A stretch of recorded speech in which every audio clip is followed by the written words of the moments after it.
office, particularly media staff and staff at the local health service. Does anyone really believe that Marianne Thomas and her office didn't know about this?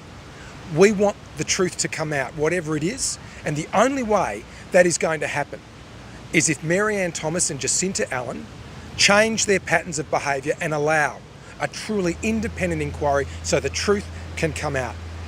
This fake patient scandal occurs on a day where we have more evidence through the ROGS data, the national data on comparative health performance, which shows Victoria has the worst performing health system.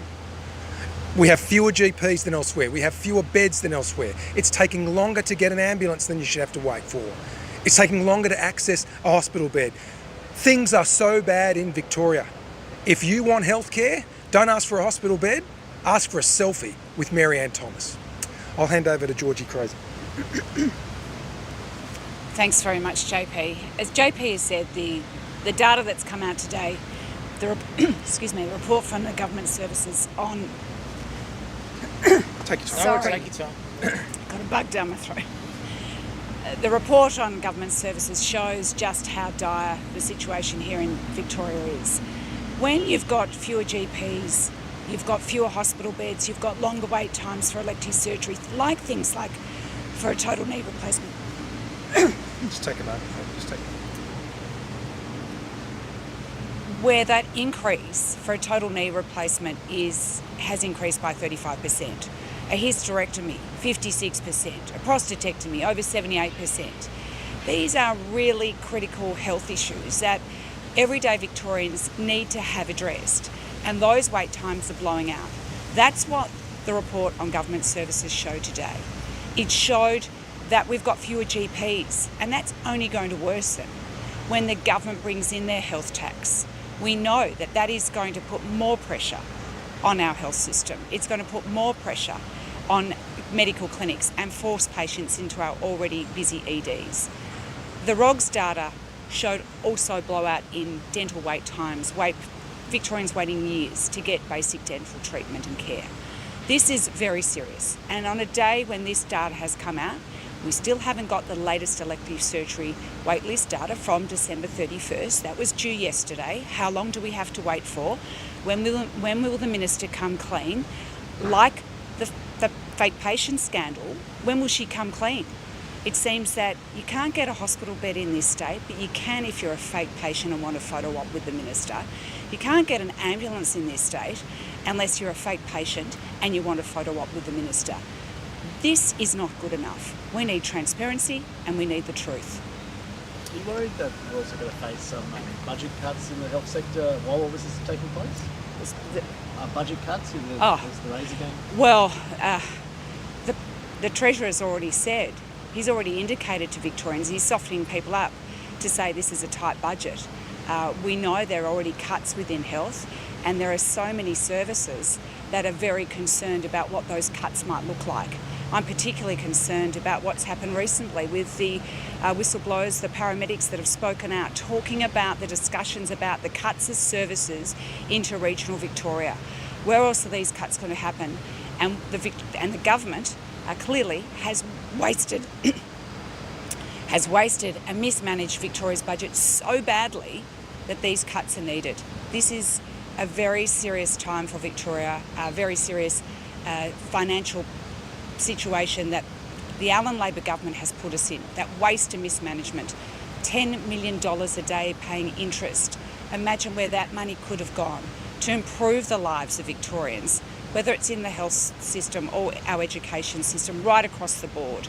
It's a gross waste and mismanagement of our financial taxpayers' money, and there's only one person to blame for that, and it's the Allen Labor government. John, just to be clear, the minister was pretty adamant this morning her office was not involved in arranging the meet and arranging who was there. Are you alleging that it was involved, given the denial from her? Let me make what I'm alleging very clear. I'm alleging that Marianne Thomas and Jacinta Allen are stopping a truly independent inquiry. My argument, and the interest of all Victorians, is that there be a truly independent inquiry so we know exactly what happened.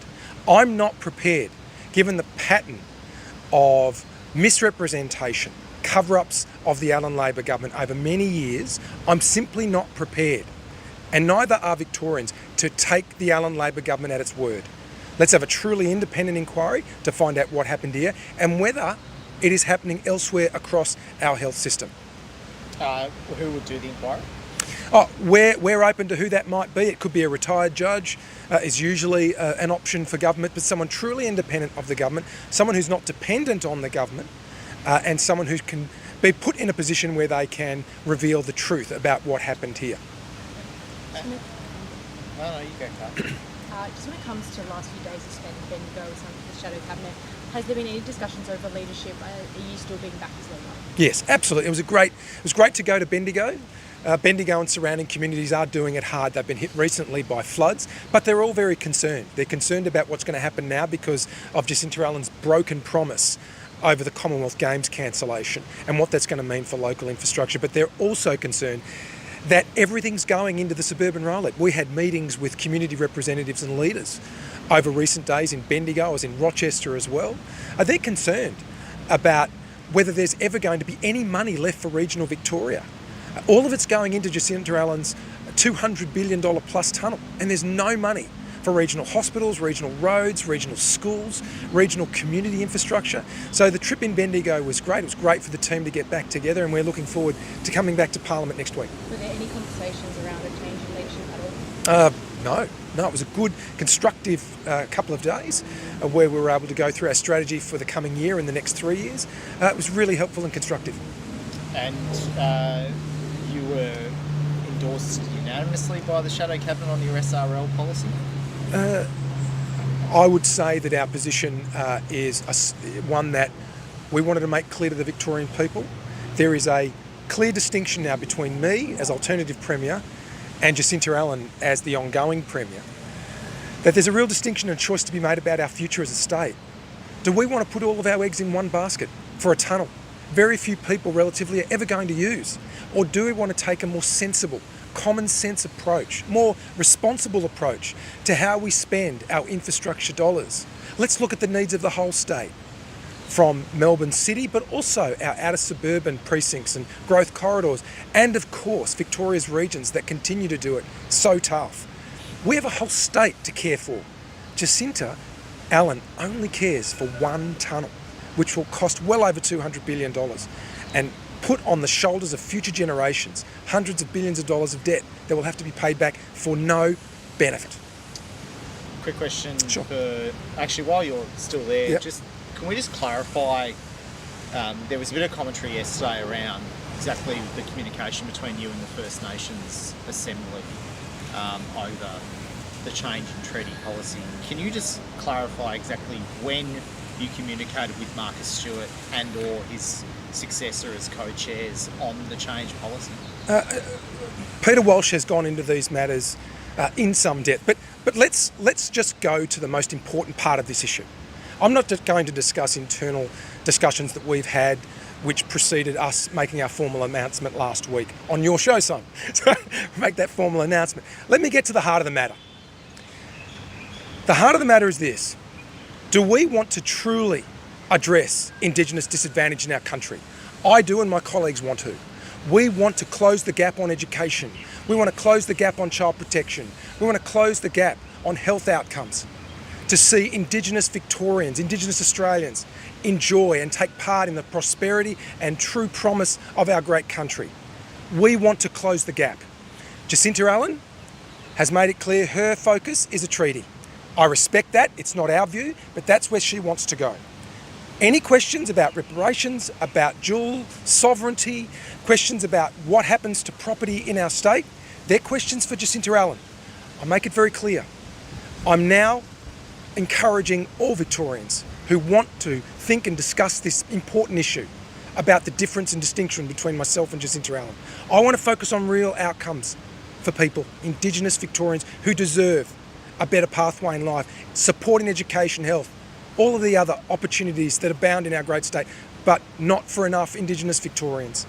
Jacinta Allen has a different path. Let her explain what her policy is. That's the real issue here.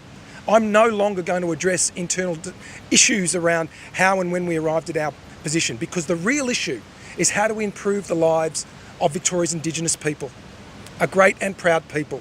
We owe them more. We owe them more in the areas I've discussed, education, health. That's where I'll be focused. So let the discussion take place there where it really matters. And if Jacinta Allen wants to pursue her policy, let her finally, after 10 years in office, start explaining what her policy actually is in detail.